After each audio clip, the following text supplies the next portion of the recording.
کەربەلا جمەی دێت لە زیارەتکاری ئێرانی. زیارەتکاران سەدان کیلۆمەتریان بەپێ بڕیوە تا گەیشتونەتە کەربەلا. زیارەتکارانی ئێرانی هێندە کەربەلایان لا پیرۆزە، هەر کە دەیگەنێ خاکەکەی ماچ دەکەن و خۆیانی پێدا دەخشێنن. هەتا دەگەنە مەزاری ئیمام حوسێن دەگرێن و لە خۆیان دەدەن. هەمووشی وەک خۆیان دەڵێن لە پێناو ئیمام حوسێنە. من از ایران آمدم، از استان لرستان، شهر نورآباد. برای زیارت آقا امام حسین اومدم. من لە شاری نوراوای پارێزگای لۆڕستانی ئێرانەوە هاتووم بۆ زیارەتی ئیمام حوسێن. ئەو یەک هەفتەیە لە عێراقم لە نەجەفەوە تا کەربەلا بە پێیان هاتووین. 2 ڕۆژیشە لە کەربەلاین. روزی که رسیدیم شهر کربلا.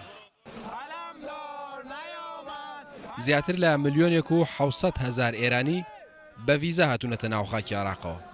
من از ایران اومدم، از تهران و به عشق راه عشق اومدم. من لە تارانەوە هاتووم و بە عشقی ڕێبازی عشقەوە هاتووم. ئەم ڕێبازە ڕێبازی عشقە. ئیدی جیاوازی نییە لە کوێوە هاتووی و بۆچی هاتووی. گرنگ ئەوەیە ئێش و ئازاری ڕۆقەیە لێرە ئەزمون بکەیت. تێبگەی کەچی کردووە. پێیەکانی چ ئێش و ئازارێکی کێشاوە کە تا ئێرە هاتووە. بۆ ڕێگای عشق هاتوین.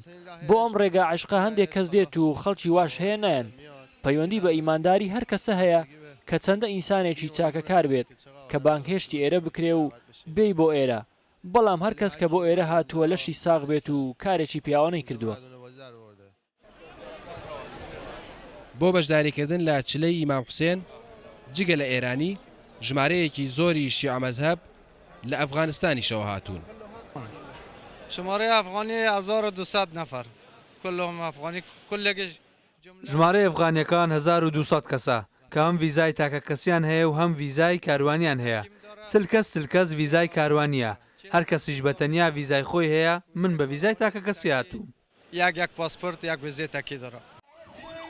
ئێرانیەکان لەگەڵ خۆیاندا چەندین تیمی تەندروستی و شارەوانیشان بۆ چارەسەرکردنی زیارەتکاران و پاکردنەوەی ناوشاری کەربەلا هێناوە. هێندە ئێرانی ڕژاوەتە ناو کەربەلاوە کە ببینی واستەکەی کەربەلا شارێکی ئێرانیە. ئەوان کاریگەریشانێ لەسەر خەڵکی کەربەلا. بە جۆرێک کەربەلاییەکان بەشی زۆریان بە فارسیش قسە دەکەن. نەبەرسیان ڕووداوە کەربەلا